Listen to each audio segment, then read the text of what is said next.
Evolution is a truth surrounded by overwhelming scientific evidence. As more and more fossils are discovered, scientists are able to document transitions among species with very clear detail. Horses are one example of a species that evolved to fit to their ever-changing environments around them. The first horses have very little resemblance to the horses of today. This fossil was that of a forest dweller with very short limbs and who walked on padded toes. They ate leaves, seeds, and fruit. The horse's evolutionary history began in North America and Europe over 55 million years ago.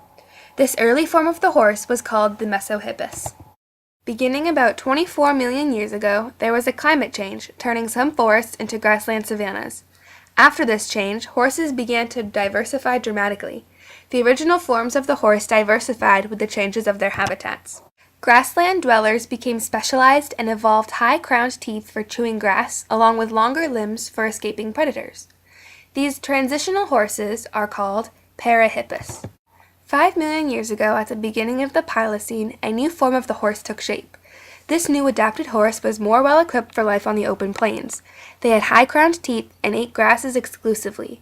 They were adapted for speed, with long limbs ending in a single hoofed toe.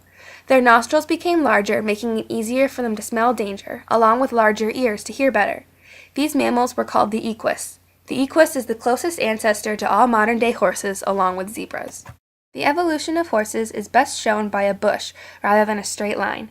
During the horse's 55-million-year-old history, many branches of horses thrived for millions of years before becoming extinct.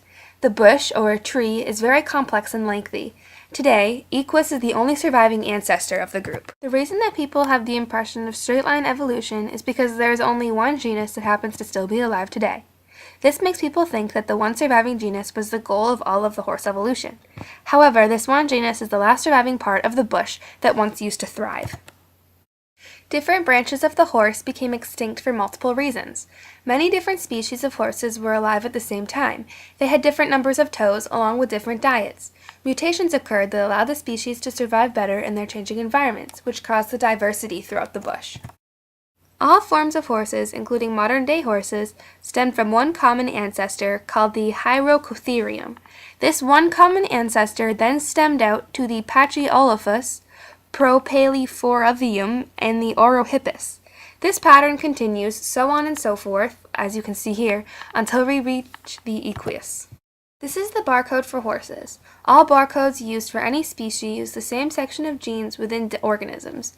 They look at mitochondrial DNA and read the same 648 base pairs. It's very helpful when identifying many different kinds of organisms. All the different colors along the barcode represent a different letter in the DNA sequence. All four-legged animals can be linked back to one common ancestor thanks to homologous structures. This includes the leg bones of horses.